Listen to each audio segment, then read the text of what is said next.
Hello everyone, welcome back to the channel. Don't mind the red face. I've been drinking a lot and I'm enjoying, not sponsored, Bud Light Seltzer hard sodas. And this is the cherry. I just did a previous Napoleon video. This would be the 5th one of the night, but I haven't opened it yet. But I certainly will because I've been drinking. That's why my face is red. I got a little bit of British in me. A little bit. British and Irish, 55%. So, you know, we like to get red in our faces. What do you want from me? We can't change it. We are who we are, right? Okay. I just dropped my keyboard. Sorry. I don't know why I whispered. Apologies. All right. This is Napoleon 1813 Battle of the Nations. Now, I don't know if it's because I've been drinking or it's because they're not labeling them in some specific order. The previous one was another 1813 battle in February. This was in March. So I'm talking about the release date. So I'm just going to go with this one being the next video. And let's just go from there. This is, yeah, I think I already said it. Epic History TV. Like and subscribe to the channel. Words. Let's just watch the video because it's 8:10 and this is a 33-minute video, and I want to be heading to bed by 9. So, video time.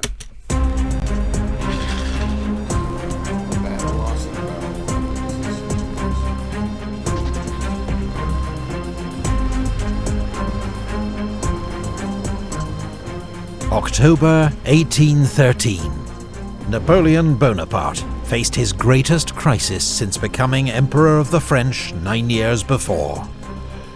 His long war in Spain had ended in defeat, and an Anglo-Spanish-Portuguese army had now crossed the Pyrenees to invade France itself. In Germany, the Kingdom of Bavaria had switched sides and joined the 6th Coalition against France. Okay. While in Saxony, Napoleon faced 4 armies converging on him from all directions. What's more, these were not the same bunglers he'd crushed in 1805 and 6 at Austerlitz and Jena.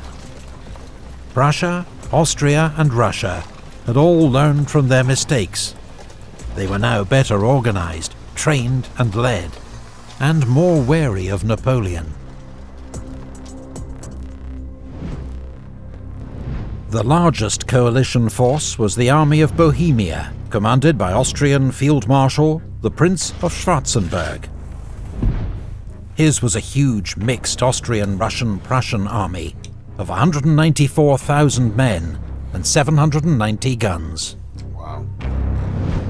To the north, Blücher's army of Silesia, and the Army of the North under Napoleon's ex-Marshal Bernadotte, now Crown Prince of Sweden. Together, 130,000 men and 536 guns. To the southeast, General Bennigsen's Army of Poland, besieging Dresden. Another 34,000 men and 135 guns. In total, the coalition had fielded 360,000 men and 1,500 guns, with Russia supplying the bulk of the troops. One unique addition to Bernadotte's Army of the North was a single troop of British rocket artillery, an experimental weapon system based on the Congreve rocket, a type seen here in 1830. Although wildly inaccurate, their high-explosive warhead could be devastating at close range. Napoleon's forces around Leipzig were outnumbered almost 2 to 1. But with 200,000 men and 700 guns, the Grande Armée was still a force to be reckoned with many experienced troops and commanders, even though it increasingly relied on young conscripts to make up numbers. There were I could be wrong, but typically, if Napoleon is, I'll say, dug in for defense, typically, from what I remember from various videos, the attacker is going to lose more forces than the defender will. And unless the defender is just really dug in on terrible ground, then you're going to be able to hold him off. I understand he has less of a force, but it didn't seem like it's as bad. He has 260 some thousand to, or 200 and some thousand to, he's trailing like 100,000+, which, if you've defended right, could be offset, I would think. I'm not a military general. Could be offset somewhat by your ability to defend. Like if you've defended and you kill off more of their guys over a set period of time, then you could technically even out the numbers. I could be vastly wrong on this, so I do apologize. It's the alcohol speaking. Another 140,000 men that Napoleon could not call on. General Rapp's 10th Corps besieged in Danzig, Marshal Saint-Cyr's 1st Corps besieged in Dresden, Marshal Davout's 13th Corps holding Hamburg, as well as several smaller besieged garrisons across Germany and Poland. Napoleon was currently about 20 miles north of Leipzig with the bulk of his army. Marshal Murat was 40 miles to the south with 90,000 men covering Schwarzenberg. Napoleon now decided to rapidly join Murat, and with their temporary superiority in numbers, defeat Schwarzenberg before Bernadotte and Blücher could intervene. Murat had orders to conduct a fighting withdrawal northwards, but at Liebert-Volkwitz he was drawn into major combat with the enemy's advance guard. Around 12,000 horsemen fought what some have described as the largest cavalry battle in Europe's history. Murat, in the thick of it as usual, was very nearly captured by Prussian dragoons. The battle ended in a minor coalition victory, with around 2,000 casualties on each side. The next day, Napoleon arrived to take command. This video is sponsored by the Great Courses Plus, home of more than 11,000 on-demand video lectures, covering everything from science and maths to the natural world.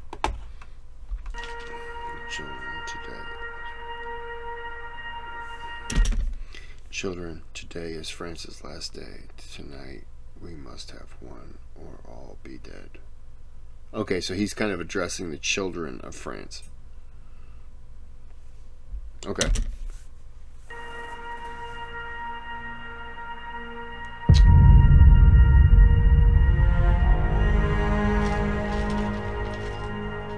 By the 16th of October, Napoleon had concentrated most of his forces south of Leipzig. Field Marshal Schwarzenberg, meanwhile, against Russian advice, had deployed his army on either side of the Pleiße River, which would hinder his movements throughout the battle. Napoleon had entrusted the northern sector to Marshal Ney, with orders to keep an eye out for Blücher and Bernadotte. But Napoleon didn't expect them for at least another day, and so Ney had orders to transfer most of his troops south for the attack on Schwarzenberg. Schwarzenberg, however, knew that Blücher and Bernadotte were closer than Napoleon suspected, and that Bennigsen was also marching up from Dresden. This was the moment the coalition had been waiting for. All their armies converging on Napoleon, with overwhelming superiority in numbers.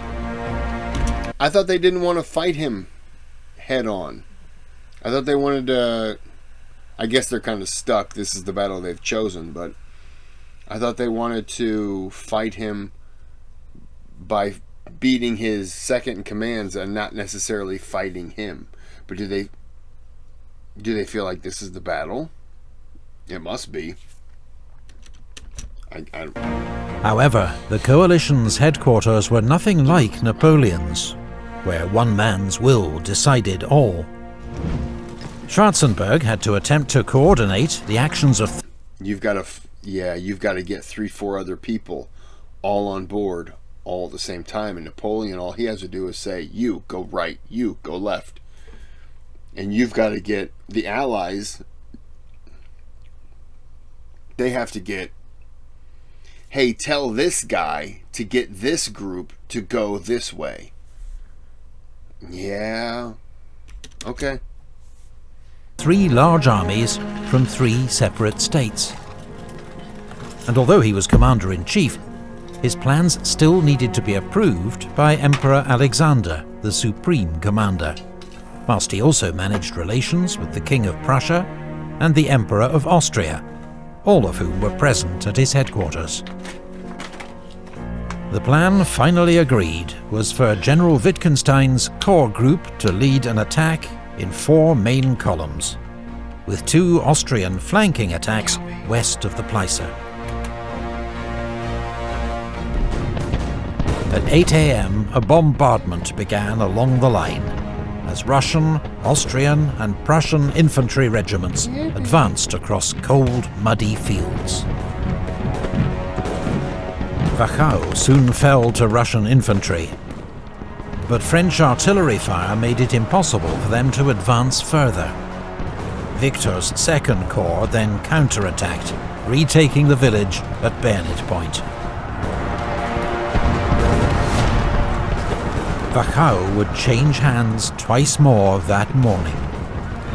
These bloody contests for small Saxon villages would come to typify the fighting around Leipzig.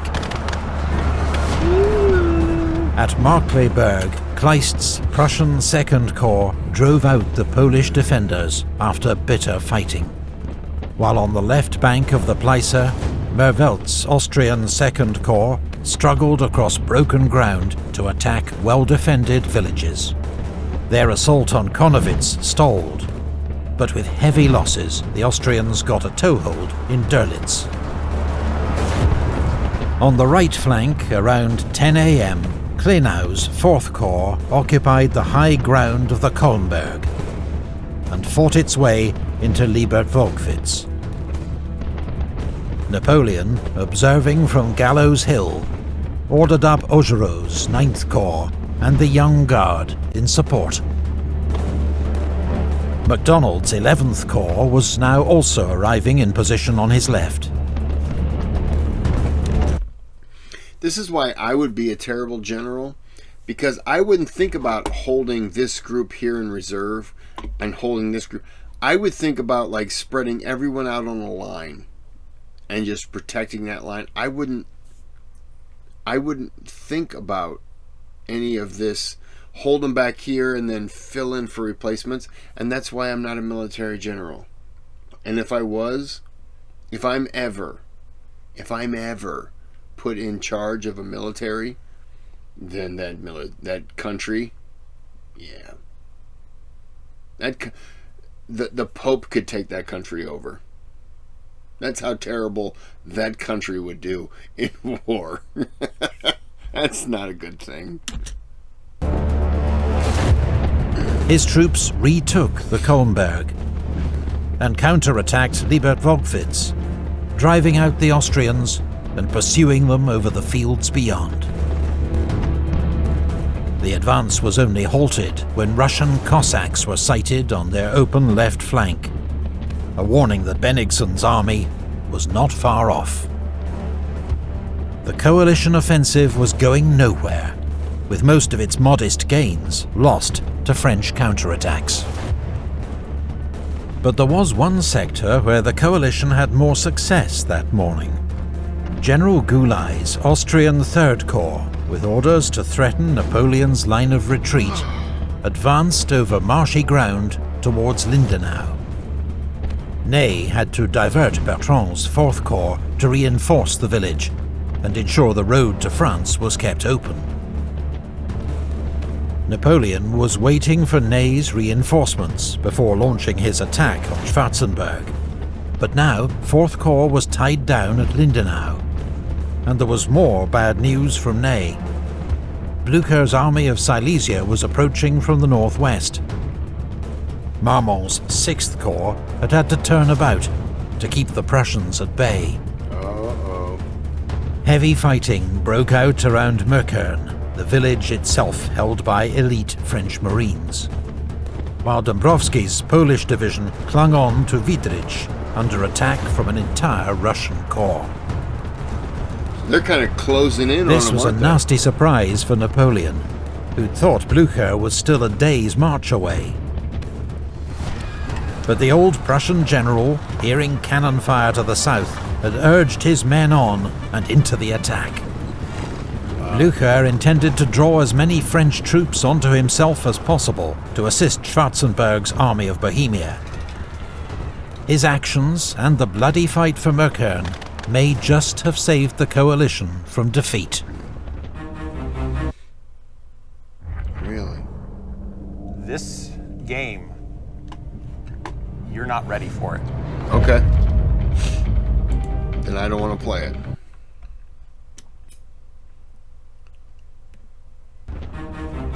I will say this. If it's taken 4 different countries to come together, Napoleon had to be pretty badass.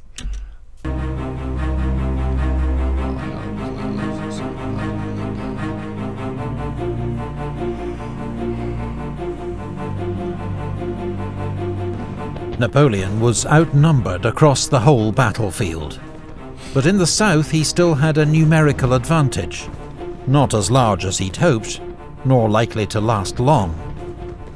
Schwarzenberg and Alexander were already moving up reserves, though Schwarzenberg now found that his were on the wrong side of the Pleiße River, costing precious hours.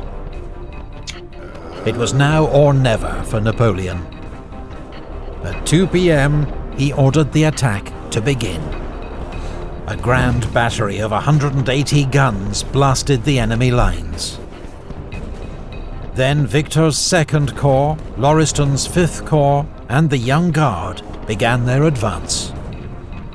In support, Murat gathered 2 entire cavalry corps, 10,000 horsemen, and led them in one of the great mass cavalry charges of the Napoleonic Wars. Cuirassiers of the 1st Heavy Cavalry Division broke through to the main enemy battery. Some even nearly reached the 3 coalition monarchs. But the ground was marshy and broken by fences and ditches. The French horses were soon exhausted and the squadrons disordered.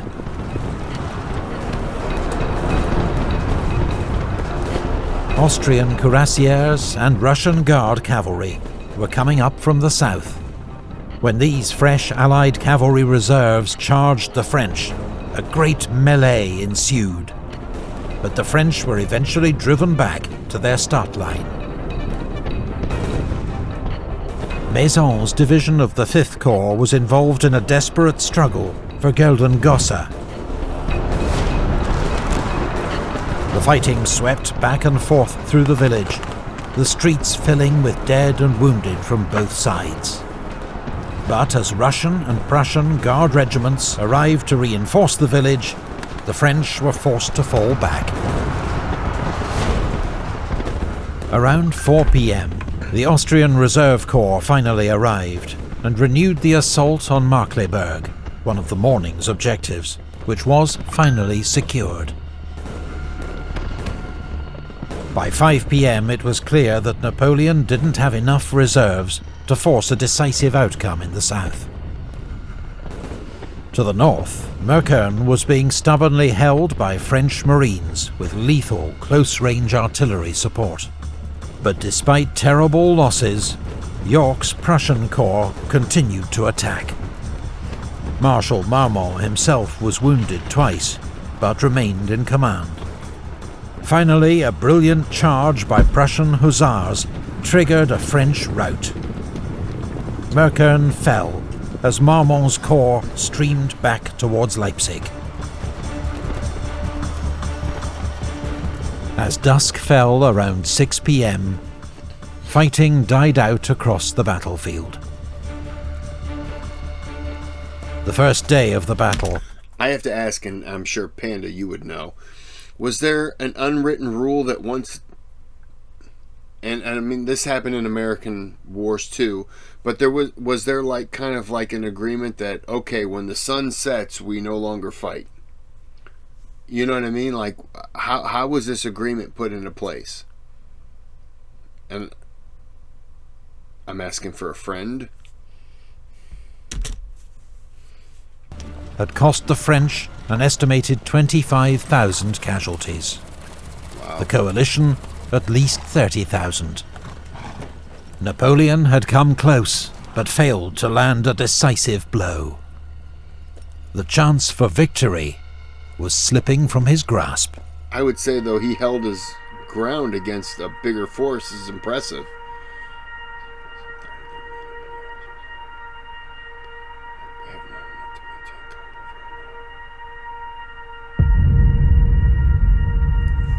I'd say Napoleon did a pretty damn good job so far on day Sunday, one. the 17th of October, brought a lull, with both armies exhausted by the previous day's fighting. Napoleon needed to rest his troops and resupply them with ammunition, which was running dangerously low. He also sent a message to his father-in-law, Emperor Francis I, suggesting an armistice and finally offering concessions. But the Allies were no longer interested. They knew time was on their side. Now he's willing to... you know what? Remember that negotiation we had earlier? I was only joking. I'm totally willing to do all that. No. I wonder what do you think the situation was with Napoleon and his wife, and then the wife with her father after all that?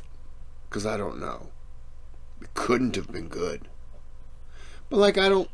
It's like the French guy who I apologize. I'm not good with names.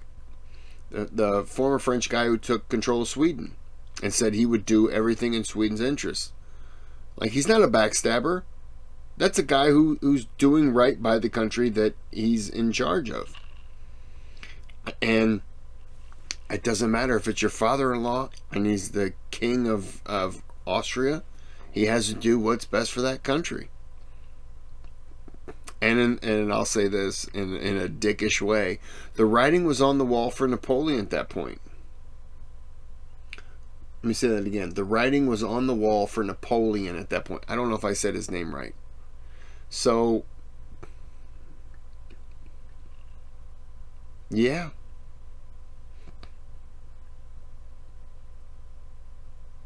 Sorry. I'm looking at all these other little towns here, and I'm looking at all... Okay, there's some French soldiers up there. But I'm looking at all this land here where I'm surprised that people aren't attacking in. But I guess they have limited soldiers as well. But I see some French soldiers up here, so maybe they're up around here where my forehead is. And my receding hairline. There seems to be some troops up there. By the way, that's a British thing. It's been like that since I was, I don't know, 3 months old. Thanks, England. The only major combat that day occurred in the north, where Blücher continued to attack.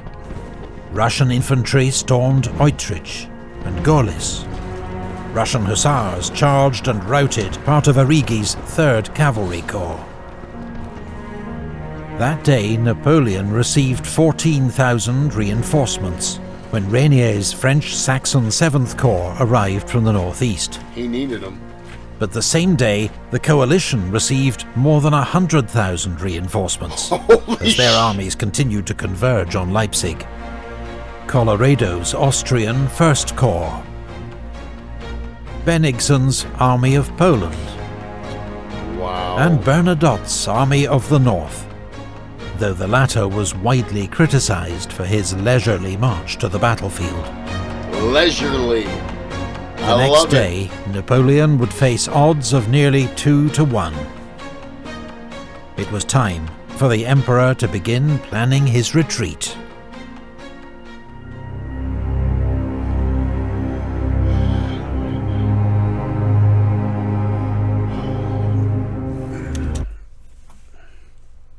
to you on the morning of battle, the like of which has scarcely been seen in the history of the world.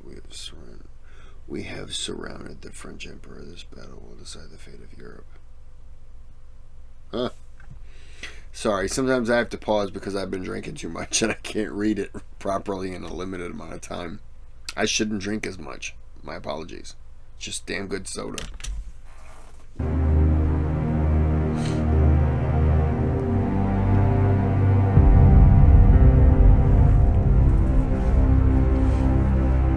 On Monday morning, the sun shone across 40 square miles of battlefield, on which nearly 500,000 troops and 2,000 cannon were assembled. Soldiers from France, Germany, Russia, Austria, Poland, Italy, Sweden, the Netherlands, and even Britain. This was truly the Battle of the Nations. Wow. In preparation for his withdrawal, If Napoleon somehow wins... Look, if Napoleon's ability to even withdraw is impressive, but if he is able to somehow secure some sort of a victory, I will shit my pants and throw it in the screen.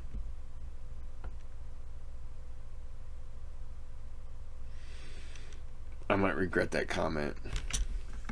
Napoleon pulled back his forces into a tighter defensive perimeter and ordered Bertrand's 4th Corps to march west to secure the army's line of retreat. 2 divisions of the Young Guard under Marshal Mortier took their place at Lindenau. Schwarzenberg, meanwhile, planned to close the net on Napoleon with 6 converging attacks. Fighting in the south began around 8 AM. The Austrians took Dörlitz, but Marshal Oudinot led a counterattack at the head of a Young Guard division and drove them out again. Schwarzenberg was so alarmed by this reverse that he sent orders to recall Goulay's 3rd Corps. General Barclay's troops initially faced little opposition as they took Wachau and Liebert-Volkwitz, scenes of such bitter fighting 2 days before, but now scarcely defended.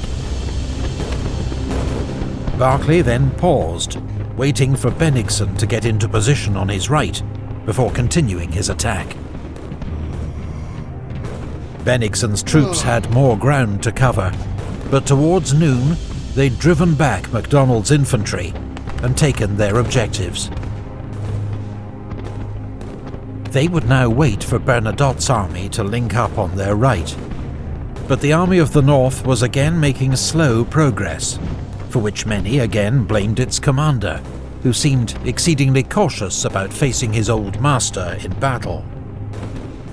Blücher, in contrast, did not hesitate to launch Russian infantry against Leipzig's northern defences, though their attack failed with heavy losses.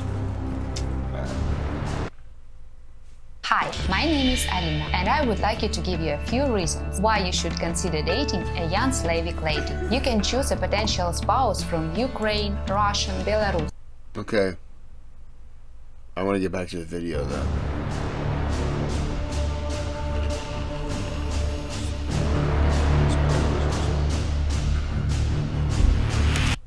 If all were demoralized and he appeared, his presence was like an electric shot, all shot of evil emperor, and everyone charged blindly to the fire. So, no, I'm going to guess this is Napoleon. Napoleon was pretty much just like a vitamin B12 shot to the arm.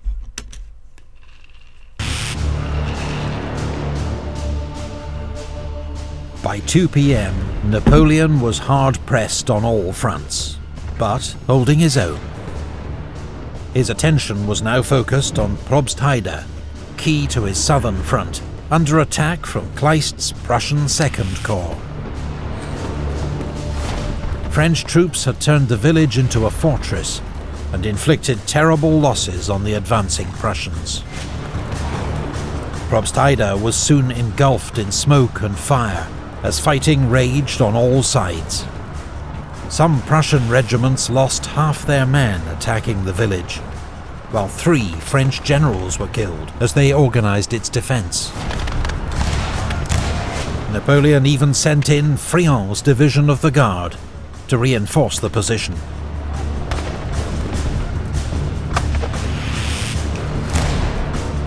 To the north, Bernadotte's army was finally joining the battle in earnest.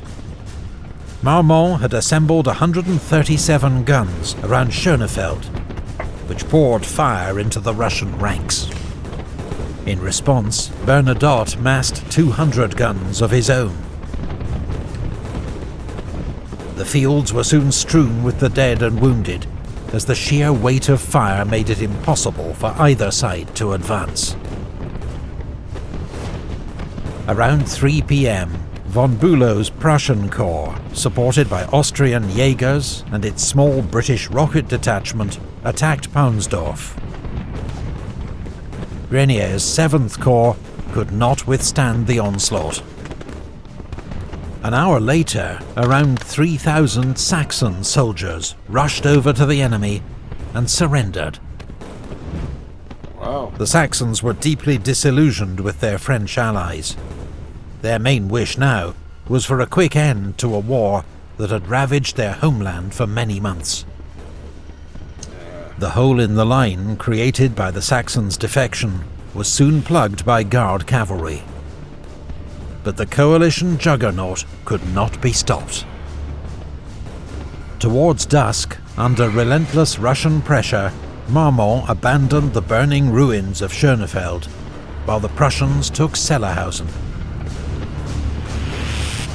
In the south, Probstheide still held, but the situation was grim for Napoleon. The third day's fighting cost both sides another 25,000 casualties. Napoleon's army was exhausted, outnumbered, virtually encircled, and critically low on ammunition. Finally, the Emperor gave the order to retreat.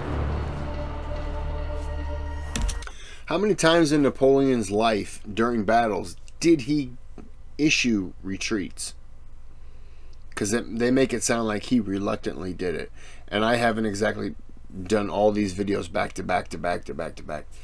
So how many times did he actually issue retreats? Because I know there was a lot of times he just followed people. So, Panda, it's on you.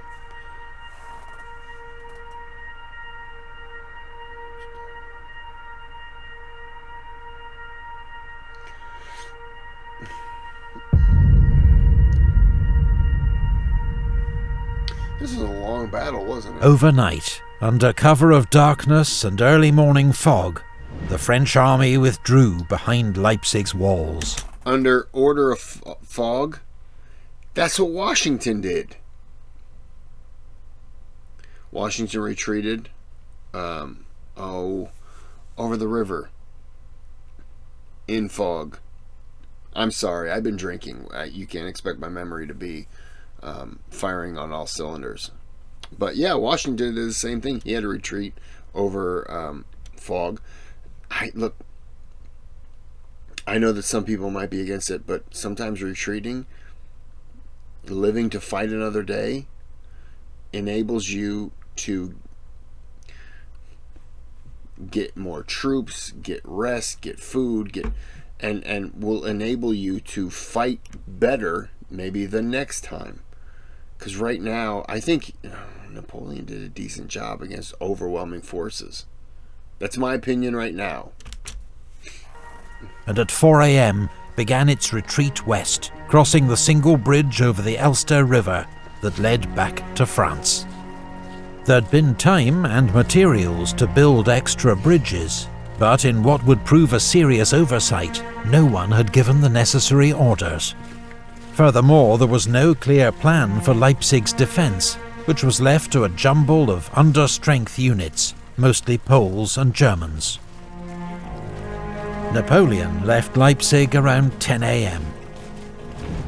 Behind him there were scenes of mounting chaos and confusion, the city's streets jammed with troops, guns and wagons. The 20,000 wounded troops in the city had little hope of escape. 30 minutes later, shells began to rain on the city as the coalition launched an all-out assault from north, east and south. Do you think they finally realized that he was retreating, and so they were just trying to kill as many as they could and kind of chase him down as he had chased others down? Maybe. The rearguard held the city's gates for as long as they could, but they were soon overwhelmed by the enemy, and savage street fighting broke out across the city.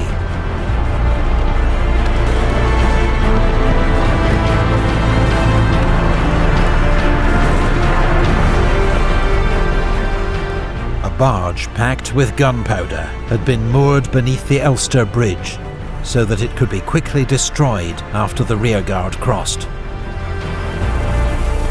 Around 2 p.m, a corporal lit the fuse when he saw Russian soldiers on the far bank, even though the bridge was still packed with troops, wagons and horses.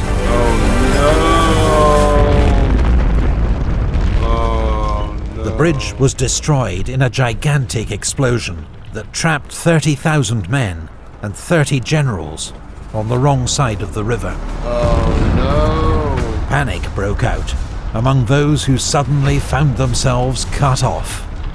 Most became prisoners, but some tried to swim for it, including the Polish Prince Poniatowski, made a marshal by Napoleon just 3 days before. Weak from his wounds, he rode his horse into the river, but as it tried to climb the steep far bank, it rolled over him, and he was drowned.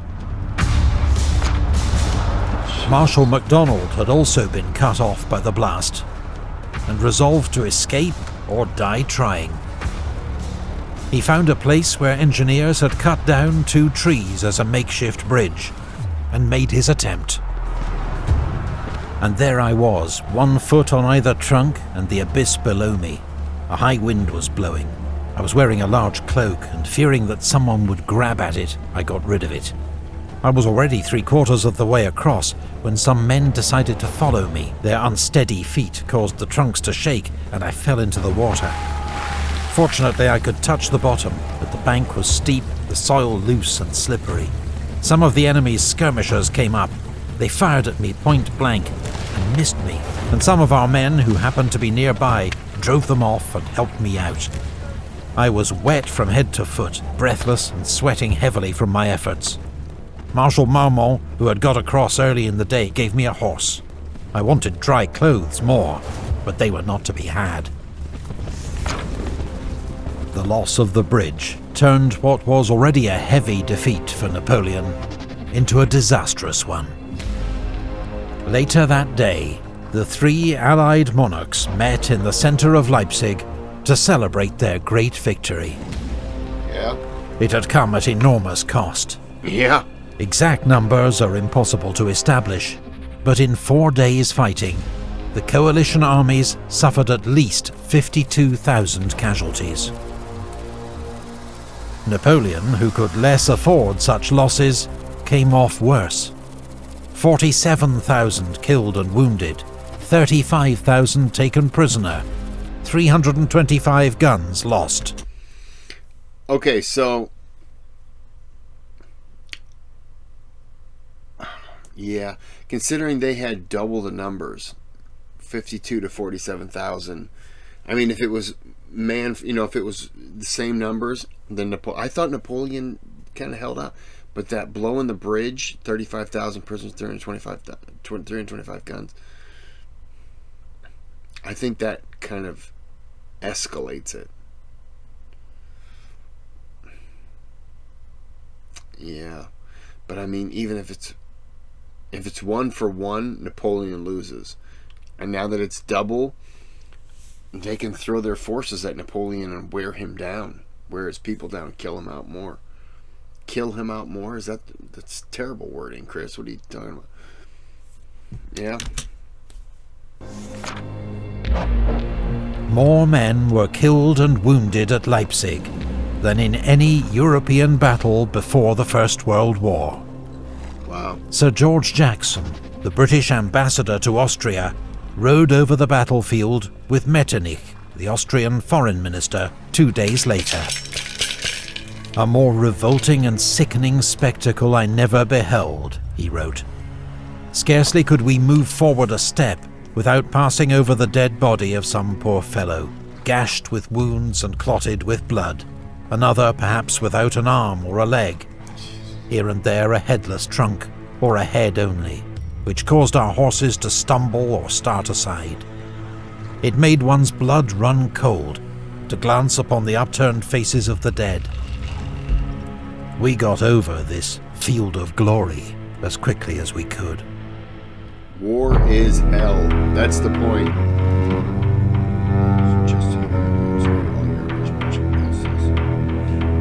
I'm sorry, Napoleon. This is a stupid-ass comment. All Europe was marching with us just a year ago. You were trying to take over all Europe. What are you expecting them to do? Oh, it's Napoleon. Let's just give up our arms. Come on, man. Yes, after a while, people are going to turn against you. You can't... You know exactly what I'm going to say. You just can't. Napoleon had suffered a calamitous defeat. He had lost the battle for Germany. His domination of Europe appeared at an end. With 80,000 survivors, he began a fighting retreat to the French border. There was now no chance of rescue for the 100,000 men trapped in garrisons across Germany and Poland, though some would hold out for another 5 months. Marshal Murat took his leave of the Emperor, assuring him of his loyalty, but secretly planning to cut a deal with the Allies to save his throne in Naples. Of course he was. It was the last time the two men saw each other. 11 days after the Battle of Leipzig, Napoleon's former allies, the Bavarians, tried to block his escape at Hanau with 40,000 men. The Bavarian commander, von Wrede, had served with Napoleon in many campaigns. But on seeing his deployment for battle, Napoleon remarked, "I made him a count, but I couldn't make him a general." The French Emperor then ordered the Imperial Guard to lead an attack that forced the enemy to fall back in disarray.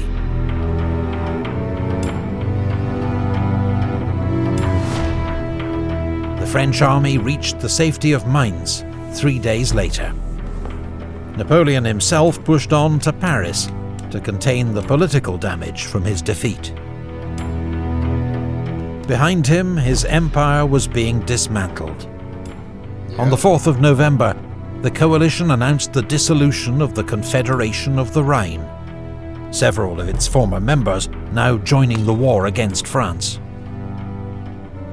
In the Illyrian provinces, local revolts, Austrian invasion, and British naval support brought an end to French rule. In North Italy, Eugene was retreating steadily before the advance of von Hiller's Austrian army. While in I apologize. I was giggling because the British support. England did a lot in the early part, and now I think they're kind of pulling back and just giving financial support and military support and food and clothing and alcohol. Thanks, England. And I think now they're kind of like, it's about time every other goddamn country out there stepped up. And so now they're just pulled back and they're like, what do you need from us? Because we're going to support you. Just don't ask for troops, because we've done that shit. And they seem more than willing to do everything they can to bend over backwards to give every kind of support that they can up to that so far. Because they, I don't blame them. But yeah, it's interesting. Hamburg, Marshal Davout, with 34,000 troops, would soon be cut off and under siege. Oh. Napoleon's situation was desperate. But in the next campaign, fought for France itself, Napoleon would prove that he was still the master of war.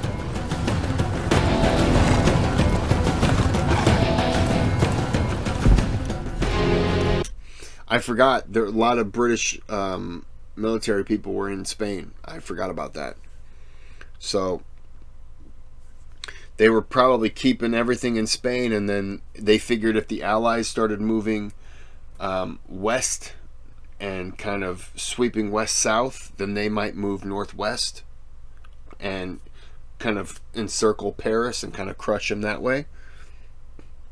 God damn it, it's 9 p.m. and I got to get ready for bed. But I really want to do another video because I'm not done with my drink yet. It's probably not a good sign that I want to drink another one. Am I an alcoholic? I'm going to end the video here. Yeah, but I'm definitely going to be getting into the next video tomorrow, Tuesday. But until I do then, wow, I'm drunk, maybe.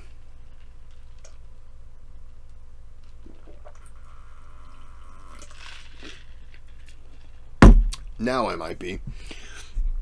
Until then, have a good day, have a good night.